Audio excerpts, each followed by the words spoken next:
तो परफॉर्मेंस क्या होता है, बहुत सारी चीजों का इंटीग्रेटेड आउटकम होता है। तो रेडीनेस सबसे इंपॉर्टेंट चीज होती है, मतलब किसी भी ट्रेनिंग डे पे। तो मेरा ये एक्सपीरियंस रहा है कि वर्कलोड यानी कि लोड मॉनिटरिंग, अगर कोई भी एक चीज मुझसे अगर कोई पूछेगा कि क्या हो सकती है, तो वो लोड मॉनिटरिंग, आई थिंक वो सबसे इंपॉर्टेंट चीज है। उस वक्त क्या होता है कि हम बहुत लो फील कर रहे होते हैं, अगर वहाँ पे स्लीप रिकवरी और डाइट न्यूट्रिशन का अच्छा मतलब इंटीग्रेटेड अप्रोच नहीं रहेगा वहाँ पे, तो अगले दिन का जो आउटकम है वो थोड़ा डाउन होगा। और अगर हम लोग धीरे धीरे ये इस प्रोसेस को रिपीट करते रहेंगे, तो हमें ओवर यूज इंजरी हो सकती है और हमारा परफॉर्मेंस कभी ऊपर नहीं होगा, क्योंकि फ्रेश बॉडी हमेशा पीक पे रहेगी। थकी हुई बॉडी कभी परफॉर्म नहीं करती। रिकवरी का पार्ट काफी पीछे हो चुका है। ट्रेनिंग लोग कर रहे हैं मोटिवेट होके, वीडियोस देख के, बट आई थिंक रिकवरी पे कोई वर्क नहीं करना चाह रहा है। उसकी हम क्या होता है, एज ए क्रिकेटर कभी भी ट्रेनिंग प्रोग्राम को क्रिकेट मैच से नहीं ऐड करते हैं। क्रिकेट मैच भी एक तरह का ट्रेनिंग है, हमारा स्किल पार्ट भी एक तरह का ट्रेनिंग है, जहाँ पे हम ट्रेन हो रहे हैं। अपनी बॉडी हमारी तो ट्रेन हो ही रही है, फिजिकली फटीग तो हो ही रही So hello guys, welcome back to our next new podcast and इस podcast में actually हम काफी कुछ बात करने वाले हैं, स्पेशली अगर आप एक क्रिकेटर हैं एंड अगर आप चाहते हैं कि अपनी परफॉर्मेंस को इंक्रीज करें, right, more with more practical and scientific knowledge. तो आज हम उस पर काफी सारी चीजें डिस्कस करने वाले हैं। तो आज हमारे साथ है ललित भैया। हाउ आर यू ललित भैया, कैसे हो आप? है। I am great. How are you? I am good too भैया, I am good too. And मैं एक चीज बोलना चाहूंगा भैया के बारे में। मैं भैया का पेज काफी टाइम से फॉलो कर रहा हूँ, राइट। मतलब अप्रोक्स कुछ at least I think 7 to 8 month तो मिनिमम हो चुका है मेरे को। And one of the best part about his page की, मतलब ऑनेस्टली, मतलब ही focuses more on the content, actual content, right. जैसे आजकल आप लोगों को देखोगे थे कि मतलब जो इंस्टाग्राम पे कंटेंट डाल रहे हैं वो उसमें कंटेंट में इतना दम नहीं है ना, वो जो बता रहे हैं उसमें इतना दम नहीं है। एडिटिंग वेडिटिंग डाल के कंटेंट सुंदर बना दिया। बट भैया का क्या है कि वो कंटेंट जो एक्चुअल में दे रहे हैं वो काफी मीनिंगफुल है, वो काफी साइंटिफिक है, राइट। तो अगर कोई एक्चुअल में जो बंदा अपने आप को इम्प्रूव करना चाहता है तो उसके लिए वो एक गोल्ड माइन है, राइट। तो वो चीज मुझे काफी भैया की जेन्युइन काफी अच्छी लगती है, जो कि काफी कम लोग वो चीज कर रहे हैं। Thank you very much. मतलब मेरा कोशिश ये रहता है कि जितना रियल हो सके, जो जो भी मैं कराता हूँ, जितना रियल हो सके उतना रियल तरीके से उसको प्रेजेंट किया जाए, और राइट इंटेंट के साथ राइट नॉलेज जो है वो जा सके उन लोगों के पास जो शायद दूर है, या जिनको कुछ अभी मैनिपुलेट हो रहे हैं, या थोड़ा सा मतलब उन्हें कह सकते हैं कि हाफ हाफ नॉलेज है। तो मेरा कोशिश ये रहता है कि रियल जो भी मैं प्रैक्टिकल वे में कराता हूँ उसको सही वे में प्रेजेंट कर सकूँ। सिंपल।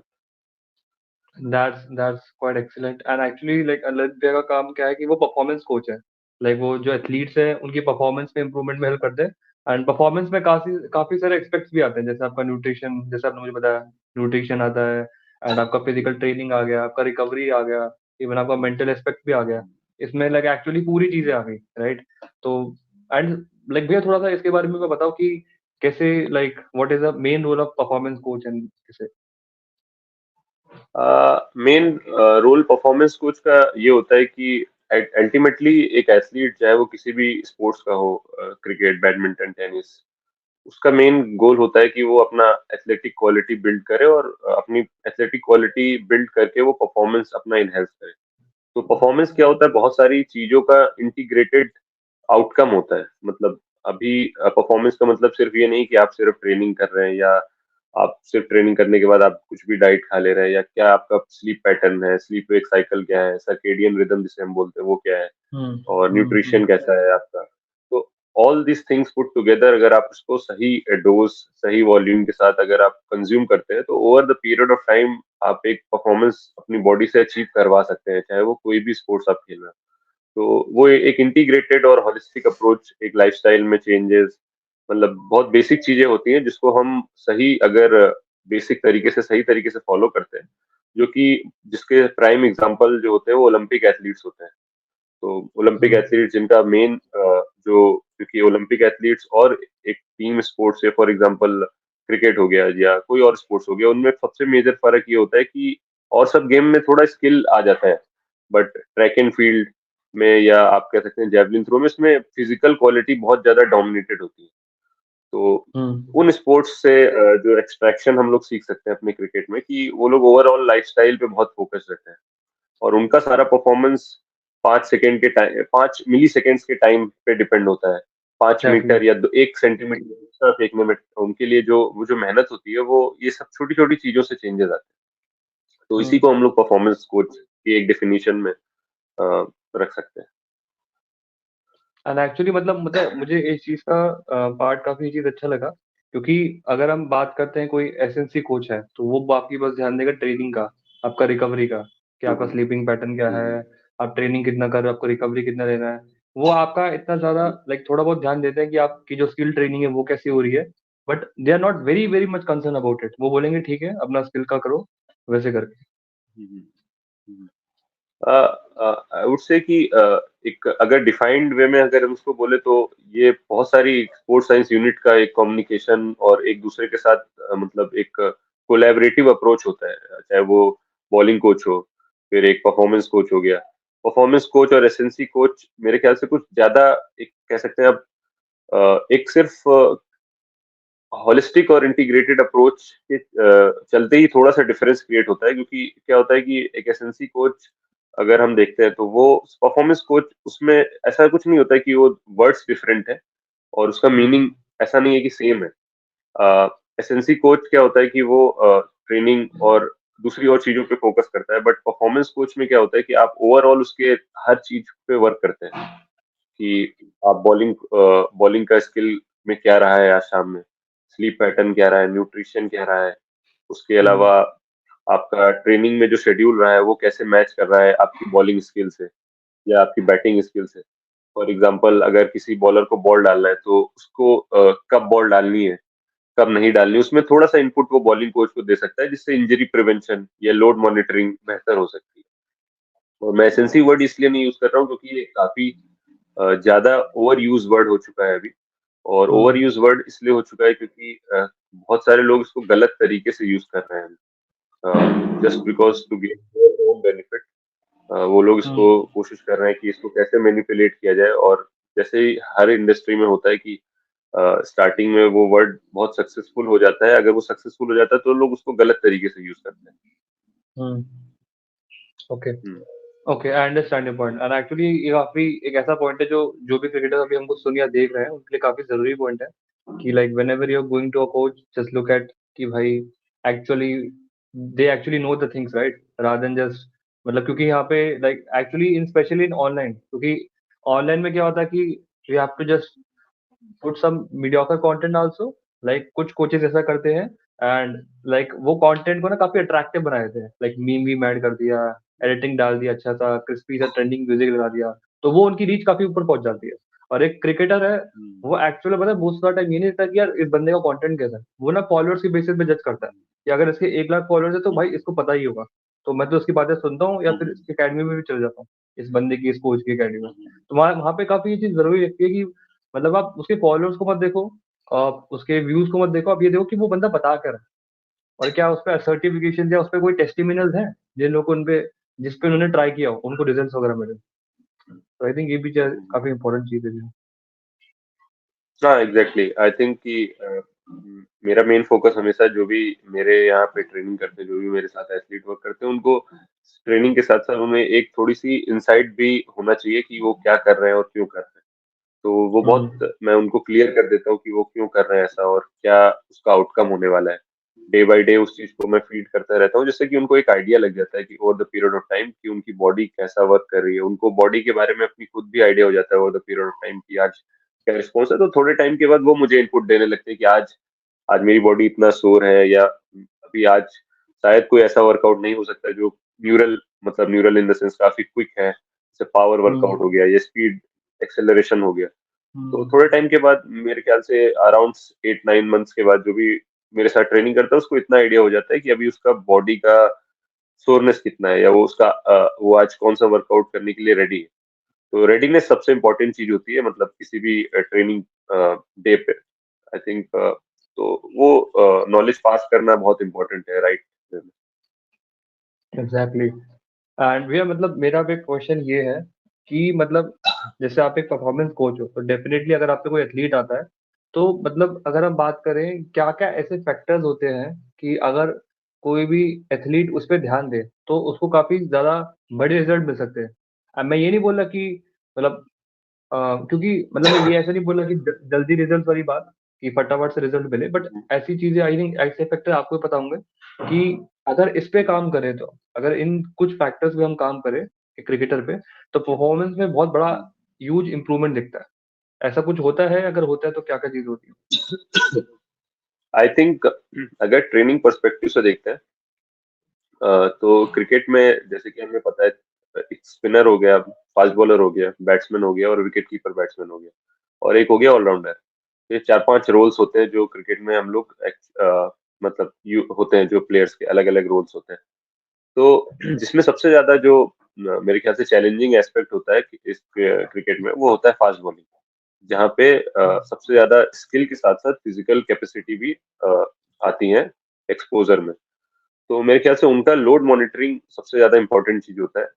आई थिंक अगर आप लोड मॉनिटरिंग सही तरीके से कर रहे हैं, उनका लोड मैनेजमेंट सही तरीके से हो रहा है, तो आई थिंक उनका परफॉर्मेंस बहुत अच्छा इंप्रूव होता है। इंटेंसिटी से बॉल डालनी है, आई थिंक उसने बहुत हेल्प किया, क्योंकि वो ऑलरेडी ओवरलोडेड थे और उस वक्त अगर मैं उनको और लोड करता तो वो परफॉर्मेंस इंप्रूवमेंट की जगह परफॉर्मेंस डिक्लाइन स्टार्ट होता है। क्योंकि एक फेज, एक वर्ड होता है सुपर कंपनसेशन। उसका मतलब ये होता है कि जब हम लोग ट्रेनिंग करते हैं तो हमारी बॉडी डाउन जाती है, मतलब जिस जोन में आए हैं वहां से हमारी बॉडी डाउन जाएगी। उसके बाद जब हम अब अच्छा न्यूट्रिशन, डाइट, स्लीप, रिकवरी लेते हैं तो हमारी बॉडी जो इनिशियल स्टेज थी ट्रेनिंग के, उससे ऊपर जाती है। पर अगर हमने वो चीज रिकवरी जोन्स और डाइट स्लीप रिकवरी नहीं करी, क्योंकि हमारी बॉडी ट्रेनिंग में ऑलरेडी डाउन चली गई थी, क्योंकि हम लोग फटीग फील हुँ, करते हैं ट्रेनिंग के बाद, तो वो हुँ, और डिक्लाइन होगी। तो अल्टीमेटली जो प्राइम परफॉर्मेंस होता है एथलीट का, वो डाउनफॉल की तरफ जाएगा। तो मेरा ये एक्सपीरियंस रहा है कि वर्कलोड यानी कि लोड मॉनिटरिंग, अगर कोई भी एक चीज मुझसे अगर कोई पूछेगा कि क्या हो सकती है, तो वो लोड मॉनिटरिंग, आई थिंक वो सबसे इंपॉर्टेंट चीज है, जहाँ पे ट्रेनिंग को हम लोग रिड्यूस कर रहे हैं, कि ट्रेनिंग के वर्कलोड को रिड्यूस कर रहे हैं या ऑप्टिमम लेकर जा रहे हैं उस एथलीट के अकॉर्डिंग, जो उसकी रिक्वायरमेंट है, उसकी ट्रेनिंग, प्रीवियस ट्रेनिंग की हिस्ट्री है, उसके अकॉर्डिंग उसका वर्कलोड हम लोग मैनेज कर ओके। मतलब पहला पॉइंट आप कह रहे हो कि workload management, and I think मतलब भैया मेरे को बताना कि मैं सही कह रहा हूँ नहीं कह रहा हूँ, कि मतलब समवॉट मैंने जो थोड़ा बहुत रिसर्च करा है एंड तो थोड़ा बहुत सीखा है, मतलब मैं ऐसा समझता हूँ कि अगर हम अपनी रिकवरी को बहुत इंपॉर्टेंस दें, तो वहाँ पे हम एक्चुअली अपनी ट्रेनिंग की इंटेंसिटी काफ़ी बढ़ा सकते हैं। कि अगर कोई इंसान है कि वो रिकवरी को काफ़ी सीरियसली ले रहा है, कि मतलब अपनी स्लीप की क्वालिटी उसकी बहुत अच्छी है और उसका न्यूट्रिशन भी काफ़ी हाई ऑन है, उसका हाइड्रेशन पॉइंट भी काफ़ी अच्छा है। तो उसके वजह से जो उसका ट्रेनिंग है, जो भी वो ट्रेनिंग कर रहा है, उसकी इंटेंसिटी पे काफ़ी फ़र्क आता है एंड शायद काफ़ी बढ़ जाती है। एंड अगर इंटेंसिटी बढ़ेगी तो आई थिंक उसको रिज़ल्ट भी ज़्यादा मिलेंगे। तो क्या ये चीज़ सही है? एंड अगर सही है तो मतलब बिल्कुल, बिल्कुल। अगर आप अच्छे से रिकवर्ड हो रहे हैं तो अल्टीमेटली क्योंकि आपने ट्रेनिंग में, मैंने जैसा अभी बोला, ट्रेनिंग में आपने अपनी बॉडी को थोड़ा-सा डाउन ले गए हैं, क्योंकि ऑलरेडी जैसे अभी किसी ने भी, अगर आपने भी ट्रेनिंग किया होगा, तो ट्रेनिंग सेशन के बाद बॉडी बहुत लो फील करती है। जस्ट ट्रेनिंग सेशन हुँ, खत्म होता है, कंडीशनिंग खत्म हुआ तो बॉडी एनर्जी वाइज़ काफ़ी लो करती है, हार्मोन्स वाइज़ हुँ, काफ़ी अच्छा फील करती है, बट एनर्जी वाइज़ काफ़ी एग्ज़ैक्टली। लो हो चुकी होती है। हुँ, हुँ, हुँ। तो उस वक्त क्या होता है कि हम बहुत लो फील कर रहे होते हैं। अगर वहां पे स्लीप, रिकवरी और डाइट, न्यूट्रिशन का अच्छा मतलब इंटीग्रेटेड अप्रोच नहीं रहेगा वहां पे, तो अगले दिन का जो आउटकम है वो थोड़ा डाउन होगा। और अगर हम लोग धीरे धीरे ये इस प्रोसेस को रिपीट करते रहेंगे, तो हमें ओवर यूज इंजरीज हो सकती है और हमारा परफॉर्मेंस कभी ऊपर नहीं होगा। तो आई थिंक रिकवरी, आज की डेट में जब ट्रेनिंग की बहुत सारी बात होती है, तो रिकवरी उतनी इंपॉर्टेंट है जितना ट्रेनिंग करना, ट्रेनिंग है। हुँ, specially for fast bowler. Specially for fast bowlers, बहुत सारे फास्ट बॉलर्स, या बहुत सारे लोगों को ये लगता है कि कोई फैंसी एक्सरसाइज होगी या कोई बहुत ऐसा कुछ होगा जिससे कि परफॉर्मेंस इंप्रूव होगा। मेरे ख्याल से अगर आपने बहुत अच्छी ट्रेनिंग करी है, तो अगर रिकवरी उतनी अच्छी नहीं है जिस क्वालिटी की आपकी ट्रेनिंग रही है, तो आपका हुँ, परफॉर्मेंस कभी बढ़ नहीं सकता है। मोस्ट ऑफ द टाइम जो मेरे पास फास्ट बॉलर रहे जिन्होंने पेस इंप्रूव किया है, या जो मेरे ख्याल से कई कई लोगों का तो ऐसा रहा है कि वो 2-2 साल, 1.5-1.5 साल तक उनको कोई ऐसी मेजर इंजरीज भी नहीं आई। तो हुँ, उनका मेन रीजन ये था कि उन्होंने लोड मॉनिटरिंग पे बहुत अच्छा मतलब अपने आप की अपनी बॉडी को समझा, और उन्होंने लोड मॉनिटरिंग का जो पाथ था उसको बहुत अच्छे से फॉलो किया, कि फ्रेश हुँ। बॉडी हमेशा पीक पे रहेगी, थकी हुई बॉडी कभी परफॉर्म नहीं कर सकती। ओके, मतलब ये पॉइंट काफ़ी ज़रूरी है, क्योंकि यहाँ पे लाइक समव्हाट अगर आप शायद आप भी जानते होंगे कि ये जो मोटिवेशन का जो मार्केट है ना, उसमें क्या बोलते हैं कि be tired, like don't like work out when you are tired. ये जो चीज़ें होती है ना कि मतलब थकान है तो जाओ तब भी करके ट्रेनिंग को, मतलब वो ये चीज़ नहीं बोल रहे ऑब्वियसली कि take care of your diet, take care of your sleep, right? Take care of your nutrition, take care of your hydration. अपनी जो लाइक आप जो ड्रिंक्स पी रहे हो, पानी की वो उसमें मैग्नीशियम क्लोराइड वगैरह ये सब चीजें है कि नहीं है, उस पे बात नहीं कर रहे। वो लोग बोले कि थकान है, जाओ। तो आई थिंक ये काफी टॉक्सिक चीज है। बिल्कुल बिल्कुल, आज की डेट में मेरे ख्याल से रिकवरी का पार्ट काफी पीछे हो चुका है। ट्रेनिंग लोग कर रहे हैं मोटिवेट होके वीडियोस देख के, बट आई थिंक रिकवरी पे कोई वर्क नहीं करना चाह रहा है उस दौरान। और रिकवरी कभी भी ऐसा नहीं होता है कि आप रेस्ट कर रहे हैं। रिकवरी का मतलब थोड़ा बीच में micro recovery, intensity day by day, मतलब मंडे टू सैटरडे आप एक इंटेंसिटी से वर्कआउट नहीं कर हम्म सकते। आपको कभी हम्म इंटेंसिटी लो करना पड़ेगा, वॉल्यूम हाई करना पड़ेगा, कभी आपको वॉल्यूम अप करना पड़ेगा, इंटेंसिटी लो करना पड़ेगा। डिफरेंट फेजेस में आपको थोड़े से रेस्ट पीरियड भी लेने पड़ेंगे। तो ऑल थिंग्स ये पुट टुगेदर परफॉर्मेंस इनहेंसमेंट में हेल्प करता है। मतलब रिकवरी के भी स्टेजेस होते हैं कि आपको एक टाइम पे रिकवरी की इंटेंसिटी बढ़ानी है, एक टाइम पे कम करनी है, ऐसा कुछ होता है? देखिए, ऐसा होता है कि जैसे एक वीक का प्रोग्राम होता है, तो उसमें हम्म हर दिन आप हाई इंटेंसिटी से वर्क नहीं कर सकते। हाई इंटेंसिटी का मतलब फॉर एग्जांपल आपकी 20 मीटर स्प्रिंट से 3 सेकेंड्स है, एक एग्जांपल के तौर हम्म पे, जस्ट फॉर एग्जांपल। हम्म तो आपका अगर हाई इंटेंसिटी से आप वर्क कर रहे हैं अपने एक्सेलरेशन पे 20 या 30 मीटर्स जितने पे भी, तो आपको वो 3 सेकेंड्स के आसपास ही रहना है, तभी आप फुल इंटेंसिटी से वर्क कर रहे हैं। अगर आपने वो 3 सेकेंड जो आपका बेस्ट परफॉर्मेंस है 20 सेकेंड्स का, उससे आप हम्म 15 या 20% डिक्लाइन जा रहे हैं, उससे ज्यादा जा रहे हैं, तो इसका मतलब आपकी इंटेंसिटी ऑलरेडी डाउन हो गई। तो इसका मतलब कि आप या तो फटीग हो रहे हैं या तो आप रिकवर्ड अच्छे नहीं हैं। तो आपको देखना है कि आप जो जो वर्क कर रहे हैं उसकी इंटेंसिटी आप मैच कर पा रहे हैं कि नहीं उस दिन के गोल के अकॉर्डिंग। ऐसा आप रोज नहीं कर सकते। से फॉर एग्जांपल अगर आज मैंने 40 मीटर से 5 स्प्रिंट या 6 स्प्रिंट मान ली और मैंने टाइमिंग नोट करी और अगले दिन सेम रिपीट करने की कोशिश करी, तो मेरे ख्याल से हम्म वो पॉसिबल होना बहुत मुश्किल है। इवन आप अगर उसैन बोल्ट को बैक टू बैक डेज में 100 मीटर के 4-5 स्प्रिंट्स लगा देंगे, तो वो नहीं कर पाएगा सेम टाइमिंग। जो उसका 9.57 उसका अगर हाईएस्ट है, तो आई थिंक हम्म, उसका डिक्लाइन अगले दिन काफी ज्यादा होगा, 20% 30%। बिकॉज न्यूरल अच्छा। फटीग होता है जो जो इंटेंसिटी को मैनेज नहीं कर सकता है हम्म अगले दिन back to back days.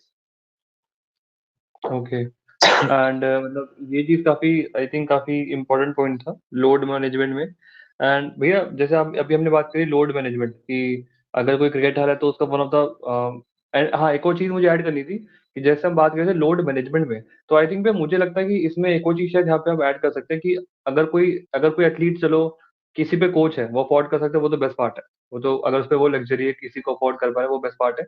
But अगर उस पर वो भी चीज नहीं है, तो आई थिंक उसको अपनी ट्रेनिंग को ट्रैक करना काफी जरूरी है कि उसने आज कितना करा, क्या क्या करा, तभी तो वो उसको कल इम्प्रूव कर पाएगा।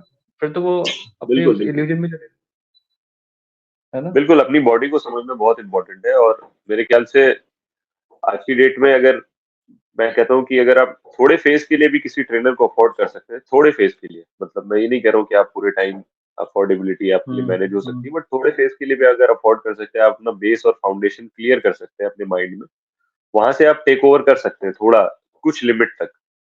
हम्म ऑब्वियसली जो जो इंसान पूरे टाइम अगर किसी गाइडेंस के अंदर करेगा उसका डिफरेंस तो होगा, बट अगर आप थोड़े टाइम के लिए भी अफोर्ड कर सकते हैं, तो आपको मेरे ख्याल से जरूर वो करना चाहिए एक टाइम के लिए। बट आपको राइट कोच और राइट गाइडेंस का आइडिया भी होना चाहिए। क्योंकि मेरे ख्याल से मैंने देखा है लोग मोटिवेट होकर बहुत सारा इन्वेस्ट तो कर देते हैं, बट वो राइट जगह पे नहीं करते, जिसकी वजह से उनको बाद में हम्म प्रॉब्लम फेस करना पड़ता है। और मैंने बहुत सारे ऐसे लोगों को देखा है जो मतलब फैमिली से अफोर्डेबिलिटी उतनी अच्छी नहीं थी, बट जस्ट बिकॉज वो मोटिवेट हो गए, जस्ट बिकॉज वो इन्फ्लुएंस हो गए किसी वीडियो को देख के, वो कुछ भी करके वो चीज अचीव करना चाहते हैं या वो करना चाहते हैं। तो वहां पे थोड़ा लैकिंग हो रहा है। राइट कोच का पता करना बहुत इंपॉर्टेंट है आज के डेट एग्जैक्टली। सो अभी हमने भैया पहला पॉइंट बोला लोड मैनेजमेंट परफॉर्मेंस के फैक्टर में, में। किसी क्रिकेटर को परफॉर्मेंस Yeah, बढ़ानी है तो लोड मैनेजमेंट में काफी ध्यान देना चाहिए। yeah. तो दूसरा पॉइंट आपके हिसाब से क्या होगा? दूसरा पॉइंट मेरे ख्याल से लोड मैनेजमेंट के अलावा अगर कोई मैं स्किल वाइज कुछ बोलूं, तो मेरे ख्याल से हम्म आप कह सकते हैं कि क्योंकि लोड मैनेजमेंट में ऐसा होता है ना, लोड मैनेजमेंट सारी चीजें आ जाती है। अगर मैं अच्छा। स्किल वाइज कुछ बोलता हूँ तो ये बोल सकता हूँ कि आपको ये पता होना चाहिए एज ए फास्ट बॉलर कि हम्म अगेन ये लोड मैनेजमेंट में ही आता है, बट मैं फिर भी एक बार बोल दे रहा हूँ हम्म आपको, एज ए फास्ट बॉलर ये पता होना चाहिए कि आपको बॉलिंग स्किल को कैसे इम्प्लीमेंट करना है अपने ट्रेनिंग प्रोग्राम के साथ, क्योंकि दोनों को एक दूसरे को कॉम्प्लीमेंट करना है। कई बार कैसा होता है, मैं स्पेशली ये फास्ट बॉलर्स के लिए इसलिए बोल रहा हूँ क्योंकि बैट्समैन हम्म और स्पिनर्स या विकेट कीपर बैट्समैन ये फास्ट बॉलर ऑलराउंडर है। तो हम्म एक अलग कैटेगरी होगी फास्ट बॉलर और fast bowler allrounder. But hmm batsman और स्पिनर्स ये लोग अलग कैटेगरी हो गए क्रिकेट में, ट्रेनिंग हम्म पर्सपेक्टिव से हम्म मैं बोल रहा हूँ। हम्म हम्म तो अगर फास्ट बॉलर या फास्ट बॉलिंग कोई ऑलराउंडर है तो मेरे ख्याल से उसको ये देखना बहुत इंपॉर्टेंट है कि उसका ट्रेनिंग प्रोग्राम कैसे कॉम्प्लीमेंट कर रहा है उसकी बॉलिंग स्किल। कई बार क्या होता है कि हमारा ट्रेनिंग प्रोग्राम काफी हाई इंटेंसिटी का होता है, तो हमें उस बॉलिंग को उस फेज के दौरान हमें अपनी बॉलिंग की इंटेंसिटी को देखना है कि कब हमें हाई करना है और कब हमें लो करना है।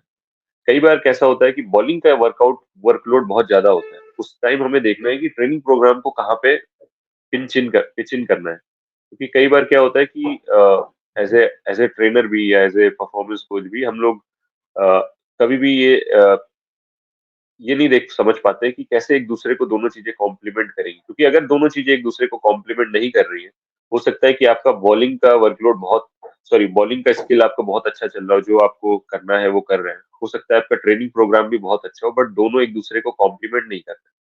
तो वहाँ उस स्टेज में अगेन फटीग स्टार्ट होगा, इंजरीज स्टार्ट होंगी। फॉर एग्जाम्पल से कि किसी ने किसी ने कल मैच खेला 10 ओवर का, सॉरी 50 ओवर्स का, और उसने 10 ओवर डाले। तो अल्टीमेटली 50 ओवर्स के मैच में अगर उसने 10 ओवर डाले तो उसने बहुत सारा कंडीशनिंग वर्क ग्राउंड पे ही कर लिया है। हम्म मीन्स हम्म बहुत सारी उसकी रनिंग ग्राउंड पे ही हो चुकी है ड्यूरिंग मैच। हम्म और एक 20 ओवर्स मैच में ही ऑलरेडी हमें पता है कि काफी सारा डिस्टेंस कवर होता है। एक 50 ओवर्स मैच में अगेन काफी डिस्टेंस कवर होगा। एक टेस्ट मैच में एक दिन में 21-22 किलोमीटर से फास्ट बॉलर कवर कर लेता है एक डे में, अगर उसका बॉलिंग है ओके उस दिन।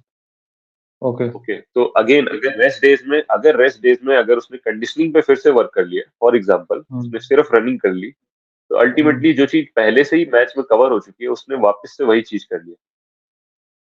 तो जिससे क्या होगा हम्म कि इंजरीज स्टार्ट होगी। अल्टीमेटली जो चीज आपने, क्योंकि हम क्या होता है एज ए क्रिकेटर कभी भी ट्रेनिंग प्रोग्राम को क्रिकेट मैच से नहीं ऐड करते हैं। क्रिकेट मैच भी एक तरह का ट्रेनिंग है, हमारा स्किल पार्ट भी एक तरह का ट्रेनिंग है, जहाँ पे हम ट्रेन हो रहे हैं, अपनी बॉडी हमारी तो ट्रेन हो ही रही है, फिजिकली फटीग तो हो ही रही है। उस पार्ट को भी हमें देखना है कि वो पार्ट में हमारा क्या चीज कवर हो गया है ऑलरेडी, उसको ओवर यूज नहीं करना है अगेन ट्रेनिंग में। जैसे ड्यूरिंग ड्यूरिंग सीजन में एग्जांपल दे रहा हूँ, ड्यूरिंग सीजन बहुत सारे लोग शटल रन कर रहे हैं। एक बैट्समैन है जो शटल रन बहुत कर रहा है ड्यूरिंग सीजन, अगर उसने हम्म 100 रन मारा है तो ऑलरेडी उसमें बहुत सारा शटल रन मैच में ही कवर हो चुका है। अभी कोई हम्म पॉइंट नहीं है कि रेस्ट डेज में भी वो शटल रन करे। अभी पॉइंट ये है कि वो कैसे रिकवर्ड हो सकता है, कैसे वो अपने अपने जो उसने जो मैच खेला है उसमें जो उसका स्ट्रेंथ का लॉस हुआ है, क्योंकि ड्यूरिंग सीजन ऑलरेडी स्ट्रेंथ का काफी लॉस होता है because of hmm recovery, because काफी कंडीशनिंग है। तो हमें देखना है कि कैसे वो एक दूसरे को कॉम्प्लीमेंट करे। तो आई थिंक कॉम्प्लीमेंटेशन एक दूसरे को स्किल और ट्रेनिंग बहुत इंपॉर्टेंट है। मतलब काफी अच्छा पॉइंट है। मतलब आप ये जैसे बोल रहे हो कि एक कॉम्प्लीमेंटेशन होना चाहिए, एंड आई थिंक इसके अवेयरनेस ऑलमोस्ट किसी को नहीं है, स्पेशली अगर क्रिकेटर लेवल बात करें, कि सबको लगता है कि मुझे अपनी ट्रेनिंग भी आगे बढ़ानी है, मुझे अपना बॉलिंग भी आगे बढ़ाना है, मुझे सारी चीज़ों को आगे बढ़ाते रहना है। एंड तो आई थिंक इसके वजह से एट मोस्टली इंजरीज होती है, लॉट ऑफ इंजरीज होती है।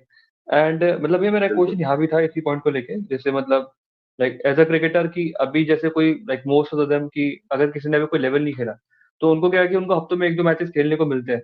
तो वो उस चीज को और अपने ट्रेनिंग प्लान को कैसे लेके चले, क्योंकि अगर वो हफ्ते में दो मैचेस खेल रहे हैं 40 50 ओवर्स के, तो फिर वो अपने जिम को कैसे उसके साथ लाइक कॉम्प्लीमेंट करें। फर्स्ट ऑफ ऑल कि अगर कोई भी 2 मैच खेल रहा है, वो फास्ट बॉलर है कि बैट्समैन, अगर बैट्समैन है तो एक डिफरेंट जोन हो गया अभी ट्रेनिंग का। हम्म तो थोड़ा अगर स्पेसिफिक रहते हैं, अगर फास्ट बॉलर की बात करते हैं, हम्म क्योंकि फास्ट बॉलर में क्या होता है कि काफी ज्यादा लोड होता है। 10 ओवर्स हम्म डाले तो काफी लोड हो गया, बॉडी न्यूरली हम्म फटीग हो गई, मेटाबॉलिकली यानी फिजिकली भी फटीग हो गई है। अभी उसको क्या करना है, पहली चीज तो अगर ट्रेनिंग उसको कोई प्रोग्राम फॉलो करना है, उसने हम्म हफ्ते में 2 मैच खेले हैं, उसके पास 5 डेज बचते हैं। सबसे पहली चीज तो उसे ये देखना है कि जिस दिन वो ट्रेनिंग करने जा रहा है उस दिन उसका फ्रेशनेस लेवल क्या है, मतलब वो कितना फ्रेश है ट्रेनिंग के लिए, उसका रेडीनेस लेवल कितना है। अगर वो ट्रेनिंग के हम्म लिए रेडी है, अगर उसकी बॉडी अभी मतलब फ्रेश है, तो ऑप्टिमम मैं कह सकता हूँ कि इन 5 दिन में वो 2 ट्रेनिंग सेशंस हाई कर सकता है, मतलब हाई इंटेंसिटी के और लो वॉल्यूम के कर सकता है। चाहे वो पावर वर्क हो गया या चाहे वो स्ट्रेंथ स्पीड वर्क हो, maximum to maximum 2 session in 5 दिनों में, क्योंकि और जो 3 दिन होंगे उसमें वो फिलर्स के तौर पे कुछ स्मॉल चीजें जैसे कि अपने निगल्स और अपने पेन पे वर्क कर सकता है, अपने रिहैब पे वर्क कर सकता है, जो उसको मैच में फील हुआ कि यहाँ पे मेरे को पेन फील हो रहा है या कितना बॉल डालने के बाद, तो वो उस जगह पे वर्क कर सकता है। और 5 दिन और 3 दिन जो इन दोनों के बीच में आते हैं, पर ये दोनों दिन जो है उस दिन इंटेंसिटी काफी हाई रहेगी, तो अगले दिन रिकवरी के लिए बहुत अच्छा शेड्यूल होना चाहिए जो कॉम्प्लीमेंट करे डे 1 को। तो मेरे ख्याल से ट्रेनिंग प्रोग्राम इसीलिए बहुत एक आर्टिस्टिक चीज होती है कि आप किस तरह से उसको बिल्ड करते हैं, खास करके ड्यूरिंग सीजन, क्योंकि एक मैच खेलने से पहले किसी भी, फॉर एग्जांपल मुझे भी नहीं पता एक मैच खेलने से पहले किसी प्लेयर का क्या लोड होने वाला है, क्योंकि क्रिकेट एक ऐसा स्पोर्ट्स है जिसमें बैट्समैन पहली बॉल पे भी आउट हो सकता है और 100 रन बना के भी वापस आ सकता है। तो अल्टीमेटली वो मैच के बाद पता चलता है भी इसका लोड कितना हुआ। जैसे एक एग्जांपल लेता हूँ फुटबॉल का, फुटबॉल में पता है कि प्लेयर अंदर रहने वाला 90 है इतनी मिनट। देर तक। हाँ, तो उसका लोड थोड़ा सा मुझे आइडिया है। हॉकी में मुझे पता है कि ये इतना देर रहने ही वाला है ग्राउंड में, तो मुझे उसका आइडिया है, बट क्रिकेट में नहीं पता है। बैट्समैन हो सकता है फर्स्ट बॉल पे आउट हो जाए, बैट्समैन हो सकता है कि 150 बॉल खेल के आए, बॉलर हो सकता है कि एक ही ओवर डलवाया कैप्टन ने, हो सकता है 10 ओवर डलवाए लगातार। तो आई थिंक वो बहुत मैटर करता है कि हमें पता होना चाहिए कि क्या लोड आया मैच में।